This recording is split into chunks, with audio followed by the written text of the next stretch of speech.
Hey, Joyful Journeyer, welcome back. I'm Anita Adams, your host, and today I want to guide you through some questions that will help you create the life you truly want. A life that is aligned with who you really are, and a life that lights you up. There's an old adage that says, we do not learn from experience, we learn from reflecting on experience. So let's start there with some questions and past experiences to reflect upon. Although the end of the calendar year is a fabulous time to do this exercise as we think about what we want to create for the new year, this is an exercise that can be done anytime. And in fact, I recommend doing it a few times throughout the year. You can even come back to these questions at the end of each month. Answering them monthly will help you make better decisions in the following month. To make this exercise easier, I created a workbook for you, which you can download for free from my website. I've added the link in the show notes. I recommend printing this out, filling it in, and then revisiting it throughout the year to see if you are on track or if anything new has bubbled up for you. As I've often shared on this podcast, awareness is key to any lasting change. And this exercise is designed to help create that deeper self awareness. You can go through these questions alone or with me and hit the pause button as you answer the questions and as we go through it together. Or do this with a friend and share your answers with each other. The questions will lead to some deep insights, and it could take you even deeper to share and discuss them with someone you trust. Are you ready? Let's dive in. Question number one, my favorite question. What brought you joy this past year? Pull out your calendar and review it. What activities, people, or projects sparked joy or created energy in your life? Look at each month for the past year and try to recall everything you can that filled you with joy or energized you. Write these things down. Did you invest ample time on these energy creators and joy makers, or were they rare occurrences deemed not important enough to invest more time with? If you're not investing much time in doing these things that bring you joy, ask yourself why. Why are these activities, people, or projects not a bigger priority? What could you do differently moving forward to allow for more of these energizers in your life?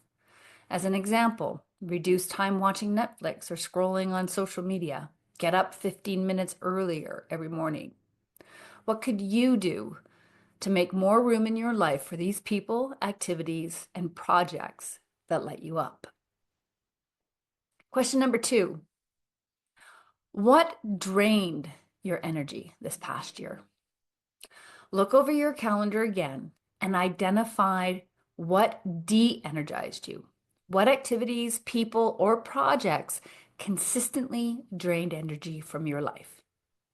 Did you allow the energy drainers to persist, or did you manage them in real time? What are some ways you can reduce or remove these energy drainers from your life? Are there people in your life that you need to limit your time with or manage the relationship differently? Are there projects or tasks that you can hand over to someone else? Question number three, what did you have success with this past year? Account for all the successes, no matter how small. For me, I include getting outside regularly for my nature walks as part of my success story. This is a commitment I made to myself and I stuck to it. What commitments to yourself did you make in honor? Identify the successes in both your personal and professional life. Write these down. Question number four, where did you fail this year? What commitments to yourself and others did you make and not honor? What did you attempt to do and not achieve? Now, the most important question in this grouping, what did you learn from these perceived failures? If you look at the lives of some of the most successful people, you'll see a trail of failures marking their journey. What these highly accomplished individuals do that most others don't is they learn from their failures and they fail forward. So, what have you failed at this past year? And what lessons came from those failures? Question number 5. What did you not do this year because of fear? Fear is the great disabler, and it stops us from stepping into our true potential. It stops us from living the life we are truly capable of creating. The thing we need to understand is that our fear is usually much bigger in our imaginations than it is in reality. There are two parts to this question that you need to examine. First, what did you not do because of fear? And then, what is the fear or fears that prevented you from doing this thing? Identifying the fear will help loosen its grip on you. Is it fear of failure, fear of rejection, fear of looking foolish, fear of success? Name the fear and then dig into understanding its roots. For a long time, I had a fear of success. That fear came from a story I told myself that if I was successful, it would change me and ruin my marriage. This fear was not unfounded. With my first business, I had a lot of success, which led me to make choices that did just about ruin my marriage. So that fear felt very real and plausible. But by understanding this fear, I could go deeper and challenge it. And what I realized is that I am a much different person than I was in those early days of that first business. I am more self-aware and I understand my core values, which I didn't before. And they have guided me in making decisions that are aligned with who I am and what is truly important to me. So take some time to dig deep in understanding your fears and what is holding you back. Then ask yourself two additional questions. What is the downside if I take action? And what is the upside if I take action? Question number 6, or perhaps grouping number 6. What are your core values? Studies have shown that a significant number of people do not understand their core values. One study even suggests that only 2 to 3% of North Americans truly understand their core values. Understanding your core values is essential for creating a life by your design. The reality is most people are creating a life by someone else's design, by what they think others want or expect from them. This could include parents, partners, friends, society. When you understand your core values, you make decisions that are aligned with who you are, not what you think you should be or who others want you to be. And when you make decisions based on who you are and what you want, you become a much happier, content, fulfilled individual.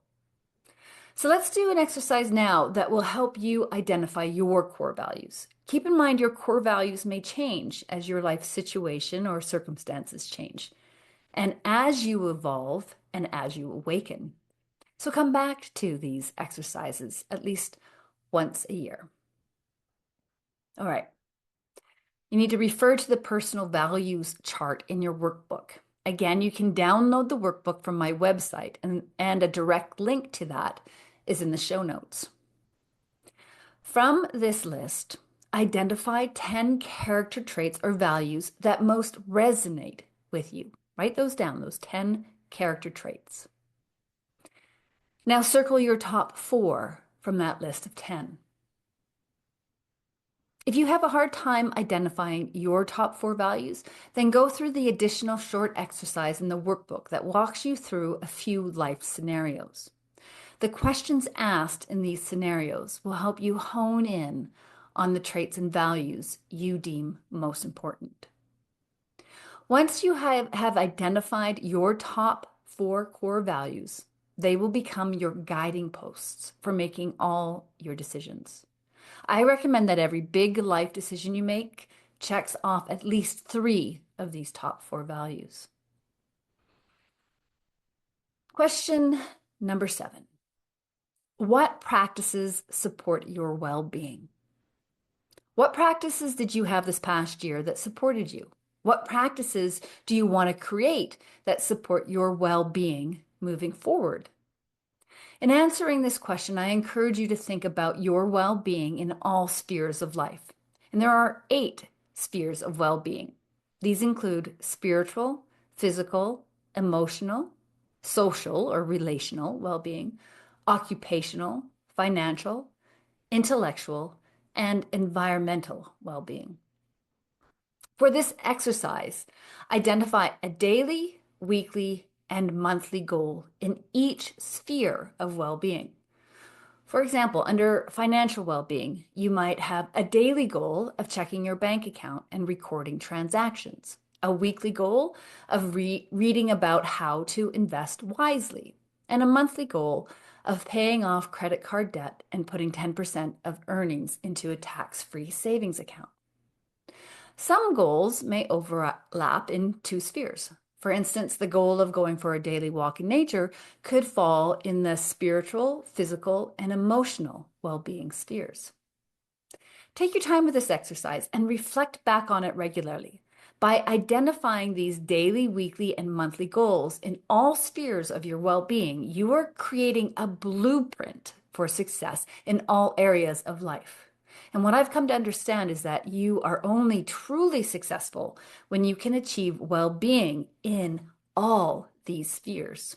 When one area of well-being is undernourished, it negatively impacts all areas of life. All right, Joyful Journeyer, those are a lot of questions to reflect upon.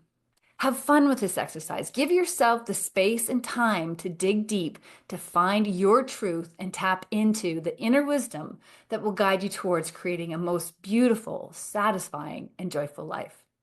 Reach out if you have any questions. And if you are looking for a mentor or coach to guide you further on this journey to the best and most joyful version of you, set up a discovery call and let's explore working together.